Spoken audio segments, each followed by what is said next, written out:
Hello, everyone. This is Ted Bauman here, editor of the Bauman Daily, Bauman Letter, and of Profit Switch. My video last week created some interesting comments, and today I thought I would actually respond to them, but in such a way as to kind of let's talk about what the underlying assumptions are behind what I say and what some commenters say, and why this is important for you as investors to understand. Whenever people talk about the economy, they talk about recommendations for how to address issues in the economy. There are assumptions behind it. Now, remember last week my message was that the US profit rate has been exceptionally high for about 3 decades, but at the same time, we've had a significant investment in the production capacity of the economy. So now we're facing shortages. And the question is, should we rein in the interest rates in order to prevent inflation, or should we let inflation run in order to encourage producers to invest more in capital? Now, in response to that, here's what one of my viewers said. GDC says, if a company corporation isn't willing to spend on capital investment, that is on them and not the government. Frankly, it's pretty sad that these iconic companies like Boeing and GM spend all of their cash flow on stock buybacks rather than improving their products and businesses and then expect a handout from government. Well, exactly, GDC. So the question is, why didn't they invest? Why were they motivated to engage in buybacks or financial engineering? In other words, to use money that they had on their books to try to make money out of money rather than out of things. That's an important question that economists have to be able to answer. My suggestion last week was that there simply wasn't enough predictable demand for them to make a commitment to investing in more production capacity. And so we're now facing a situation where we have shortages because of past failure to invest. And therefore, maybe we should let inflation run in order to encourage those price signals to produce more investment. In response to that, John Woods asked a very pertinent question. You had to ask it, didn't you, John? Because now you've got me going. He says, Ted, do you consider yourself an Austrian or a Keynesian? Well, those are two schools of thought in economics, and I'm just going to quickly show you some of the main characters here. On the left is Ludwig von Mises, who was an early 20th century Austrian economist, famous for a very, very strict view of the underpinnings of economics. And on the right upper corner, you have Friedrich Hayek, who is another Austrian economist. A lot of people like to cite his work, The Road to Serfdom, Why We're All Headed for Slavery if we let the government do good things for us. And then on the bottom right-hand corner, we have John Maynard Keynes, the founder of the Keynesian model of economics, which is probably dominant still in this world today, and the author of one of the most important economic works of the 20th century. Now, why is this important? Well, when people like me or anybody else talk about policy preferences and what they think ought to happen, they're basically reflecting underlying assumptions. And those underlying assumptions are based on the schools of thought that they come from. And I think it's important as investors to know, because if somebody comes along and says, yes, government should do this, or no, government shouldn't do that, it's important to know why they say that. What are the assumptions? So you can consider whether those are realistic assumptions or not. So let's look at a list of characteristics of the Austrian versus Keynesian schools. The Austrian school is based on the assumption that all economic activity, all systems, all models, everything is based on the fundamental assumption that people are individual maximizers of their own utility. In other words, everybody is a selfish individual trying to pursue the best result they can get for themselves. And that based on that, all other economic theory is developed. In a sense, if there's something wrong with the way the economy operates, then there's a problem with reality, not with the theory. On the other hand, Keynesians tend to be more empirical. They also have some assumptions about individual motivations, but they're willing to adjust those based on observation. And in particular, they are of the view that you need to be pragmatic. I'll come to that in a moment. So you can't base everything on a single theory and then blame reality if reality doesn't keep up with it. The Austrian view is what you could call reductionist. Anytime you have a theory that is based on just one or two basic assumptions and everything flow from those, you're basically saying, kind of like Marxists or crude Marxists do, that everything is about these one or two things. And if you can fix those one or two things, everything will be fine. On the other hand, Keynesians tend to argue that you have to take the system as a whole. You have to look at all of its parts. You have to figure out how they act together and then work out what parts need to be adjusted to get the outcomes you like. The Austrians, as I've said earlier, are very much about subjective motivations. It's all about what individual people want. On the other hand, Keynesians tend to be objective in the sense that they look at what's actually happening. And if what's actually happening doesn't match a model based on that subjective motivation, then they reconsider. They say, well, maybe we need to adjust things. On the other hand, as I've said, the Austrians tend to be very much focused on individualist approaches. They look at what is good for the individual person. They are not interested in necessarily doing anything that would affect large groups of people, whereas the Keynesians are focused on aggregates. They look at national income flows. They look at all kinds of macroeconomic things.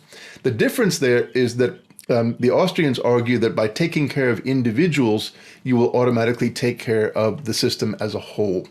Now, what flows from that is that the Austrians tend to be very much focused on microeconomics and what we call marginal analysis, which is they're very much focused on price signals and whether price signals are doing the right thing for people or not, or whether those price signals need to be changed.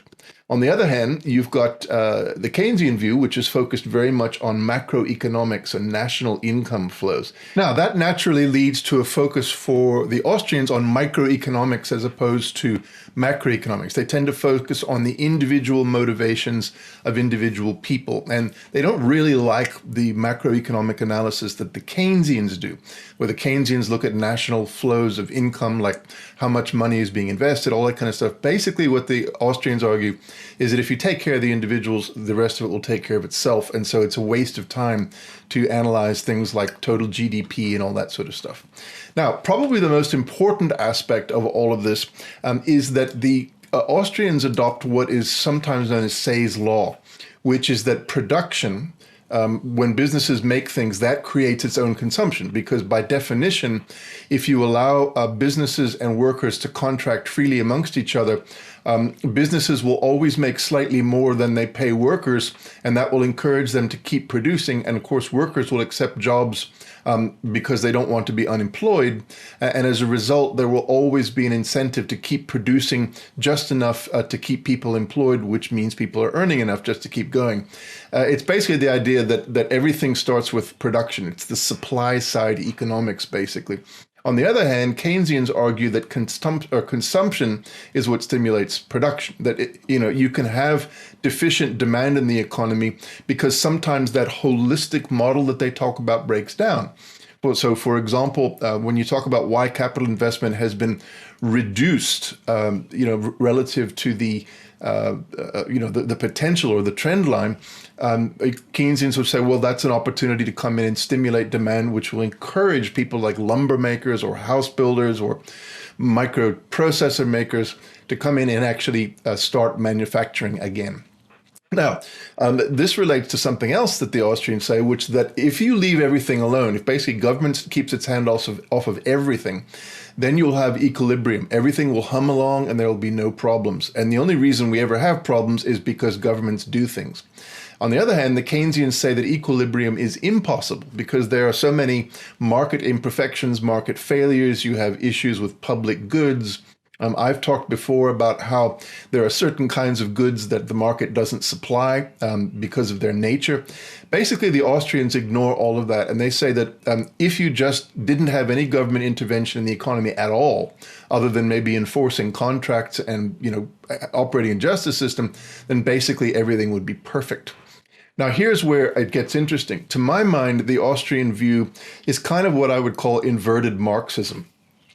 Marxists, or at least kind of low-grade Marxists, had this idea, and I don't mean Groucho, by the way.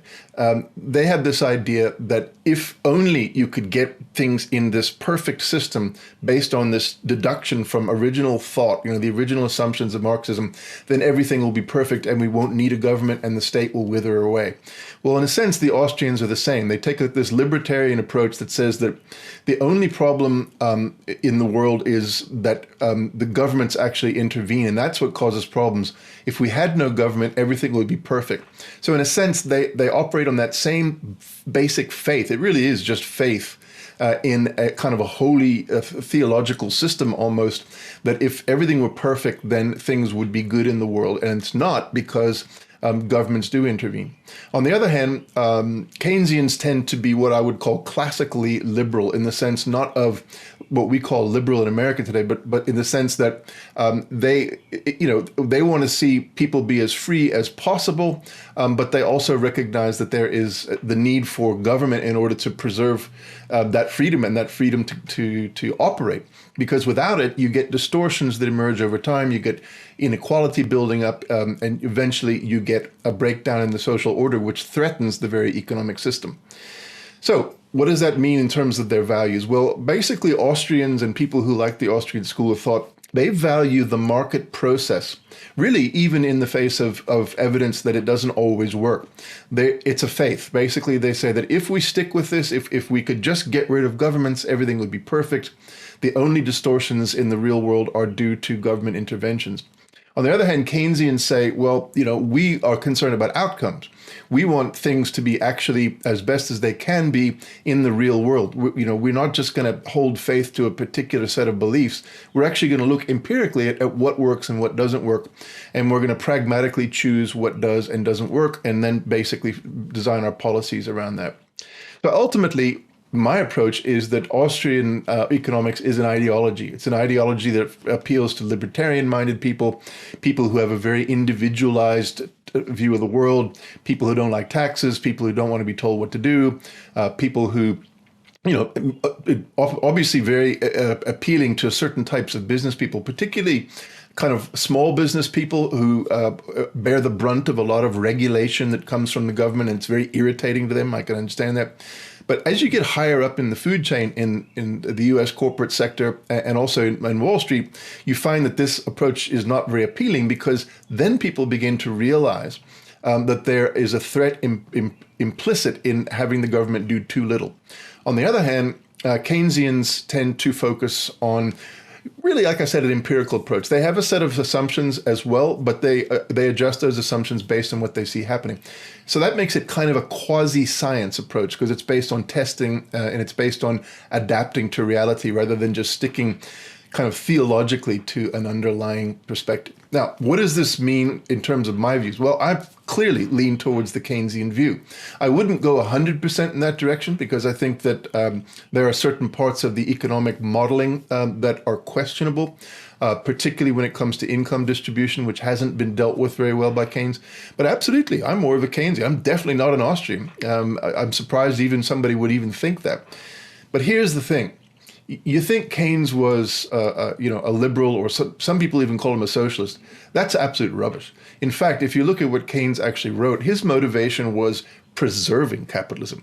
His concern was that if capitalism was allowed to go too far, that if income inequality got so high, if unemployment tended to go on forever, whatever, these real world effects that he was seeing during the Great Depression, that eventually you'd have revolution, and then you'd end up with real socialism or even communism, which would be far worse than a modified version of capitalism. So basically what Keynes thought was that if you want to preserve capitalism, you need to basically manage it. It doesn't manage itself. And of course, the pure Austrians, the free marketers, they don't like that. But again, they don't really have an answer, because all they say is, if we could have the perfect world that we desire, everything would be perfect. But of course, they're never going to get it, so they can never prove what they're saying. It just becomes an article of faith. That's just not good enough, I think, for the real world. You actually have to have some way of testing what works and see if it does or doesn't, and then go on that basis. So essentially, I think the message for today is that when you hear people saying things like, taxation will destroy investment, taxation will destroy jobs, etc. That's all coming from an Austrian perspective. There is no evidence, really, that those things do that in that unidirectional way that people tend to claim. In fact, we've had the highest rates of growth of GDP and the highest rates of job creation in periods of very high marginal taxation. And one of the reasons for that is because, as I've explained in previous videos, if the money that is flowing into the pockets of the owners of capital doesn't get recycled back into the economy the way the Austrians think it will, then the only way you can force that to happen is by taxation and pumping the money out through public works and things like that. Now, I admit, I'm a Keynesian. Okay, there it goes. But the bottom line is that if you want to challenge that, you can't do it just by calling names. You can't do it just by referring to theoretical models. You have to show me empirically that it can work, and I have yet to find any examples of that. Anyway, I know this has been kind of a wonkish video today, but it's fair to tell you where I'm coming from, and that is the answer. So anyway, have a good week. I'll talk to you again next week.